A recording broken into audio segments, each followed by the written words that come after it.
Алтын күн аспаны, алтын дән даласы, ерліктің дастаны, елеме қарашы.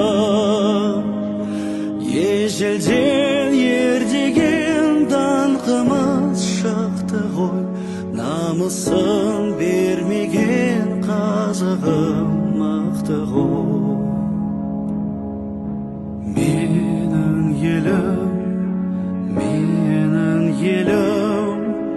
гүлің болып егілемін, жырың болып төгілемін елім, туған жерім менің Қазақстаным. Ұрпаққа жол ашқан кен байтақ жерім бар, бірлігі жарасқан тәулесіз елім бар. Қарсы алған